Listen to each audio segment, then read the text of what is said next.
아침을 여는 뉴스7 8월 18일 오늘의 주요 소식입니다.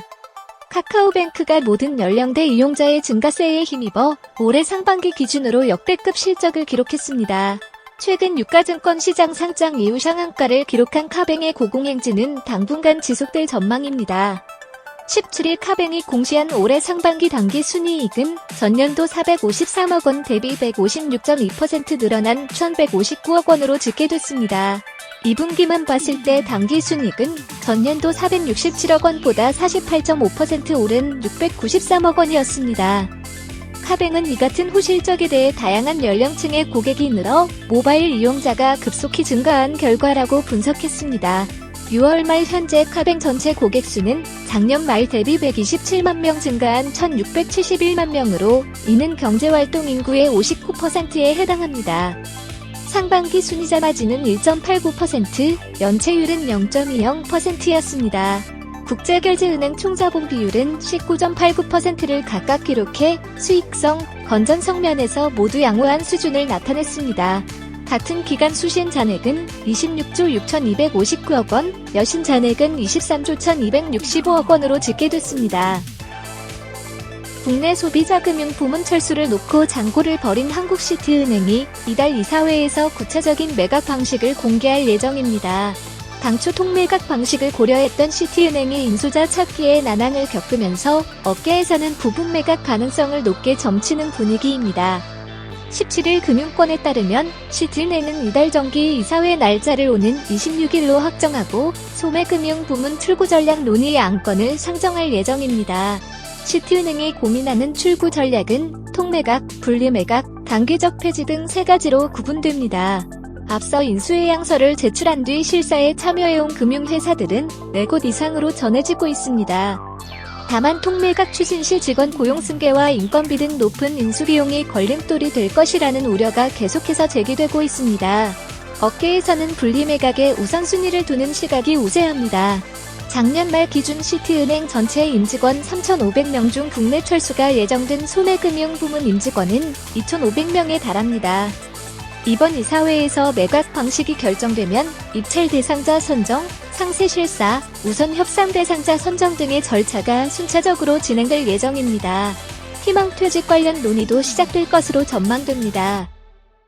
한국은행 금융통화위원회가 이달 열릴 통화정책방향회의에서 금융위원장으로 내정된 고승범 금통위원을 제외한 6인 체제로 진행할 예정입니다. 한은은 금통위의 독립성 등을 고려해 고 위원의 퇴임 절차를 이번 주 내 실행할 방침이라고 밝혔습니다. 17일 한은 등에 따르면 이달 금통위 회의는 금융위원장 내정자 인사청문회가 예정된 오는 27일 하루 전인 26일 열릴 예정입니다. 7인 체제로 구성된 금통위는 고 위원 퇴임에 따라 이달은 6명 위원만 참석하며 당일 기준금리 인상 여부가 결정됩니다.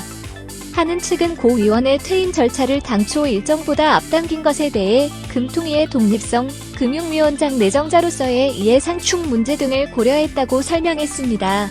금융위 상임위원 출신인 고 위원은 2016년 4월 21일 금통위원으로 임명됐고 지난해 4월 임기 3년으로 유임됐습니다. 금융위원장 내정에 따라 고 위원은 퇴임 이후 인사청문회 준비에 매진할 계획으로 전해졌습니다. 한은 측은 6인 체제의 금통위 회의에 대해 위원들 논의 결과에 따라 다수 의견이 나올 수 있기 때문에 아무런 문제가 없다고 설명했습니다.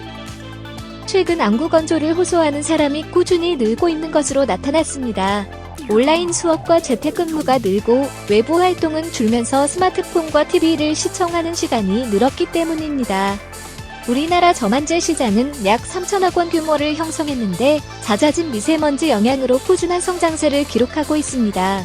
2018년에는 보건복지부가 일회용 저만재 307개 품목의 약값을 최대 55% 내리면서 처음으로 감소세를 기록했지만 코로나19 직후 생활이 길어지면서 저만재 시장이 다시 성장세로 돌아섰습니다.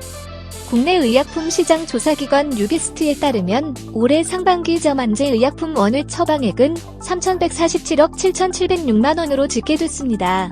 지난해 전체 원을 처방액 5,841억 6,763만 원의 54%에 해당하는 수치입니다. 전문가들은 눈 건강을 위해서는 영상을 볼 때 불을 켜고 엎드린 자세로 시청하지 않는 것이 좋다고 조언합니다. 이렇게 영상을 보면 눈에 체액이 배출구를 통해 원활하게 빠져나가지 못해 안압이 상승하고 시신경이 손상되며 심하면 녹내장도 유발될 수 있어 주의가 필요합니다. 국내 화학기업들이 폐플라스틱 재활용 사업을 본격화하고 있어 관심이 집중되고 있습니다. 석유화학 산업 특성상 탄소 배출이 불가피한데 이를 상쇄하기 위해 재활용을 통한 저탄소 제품 개발에 나서는 것입니다. 화학업계는 폐플라스틱을 다시 사용하는 물리적 재활용 방식을 넘어 플라스틱 원재료 상태로 되돌리는 화학적 재활용 방식에도 주력하고 있습니다. 국내 석유화학업계 1위인 LG화학은 지난해 7월 세계 최초로 고부가 합성 수지를 재활용해서 만든 PCR ABS를 흰색으로 개발해 양산하는 데 성공했습니다. 플라스틱 원료 중 하나인 ABS는 자동차 내장재를 비롯해 TV, 냉장고 등 가전제품의 외장재에 사용하는 원료입니다. 이외에 롯데케미칼, SK종합화학, 한화솔루션 등 많은 기업들이 재생 플라스틱 비중을 점차 늘려나갈 계획입니다. 신라면세점이 최근 이커머스 기업 쿠팡과 협업해 내수 면세 재고품의 온라인 판매를 확대하면서 기대와 우려가 교차하고 있습니다. 17일 관련 업계에 따르면 그동안 신라면세점은 자체 채널 신라트립에서만 재고 면세품을 판매해오다가 올해 7월부터 쿠팡을 통해 제품을 판매하기 시작했습니다. 쿠팡에서 국내 면세품을 취급한 것은 이번이 처음입니다. 해외 출국 없이 쿠팡에서 신라면세점으로 검색하면 면세 명품을 구입할 수 있어 명품 소비자들은 환영하는 분위기입니다. 반면 우려의 목소리도 만만치 않습니다. 브랜드별 판매 환경이 전부 달라 품질을 획일화할 수는 없고 정품 인증 등의 문제도 발생할 수 있다는 시각에서입니다. 신세계 면세점과 쿠팡이 명품 판매 채널의 다양화와 브랜드 가치 유지라는 두 마리 토끼를 잡을 수 있을지 관심이 집중되고 있습니다. 휴온스그룹 지주사인 휴온스 글로벌은 올해 2분기 연결 기준 영업이익이 195억 원을 기록해 전년 동기보다 11% 줄었다고 17일 밝혔습니다. 같은 기간 매출액은 1,437억 원으로 14% 늘었습니다. 회사 측은 이번 실적에 대해 일부 주력 자회사들의 연구개발 비용이 증가하면서 영업이익이 감소했지만 자회사들의 고른 성장의 호실적을 이어갈 수 있었다고 설명했습니다. 그룹 내 휴온스는 건강기능식품과 의료기기 신사업 부문에서, 휴메딕스는 보툴리눔 톡신 등 에스테틱 사업에서 성과를 보였습니다.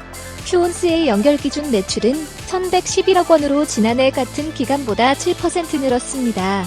영업이익은 126억 원으로 5% 감소했습니다.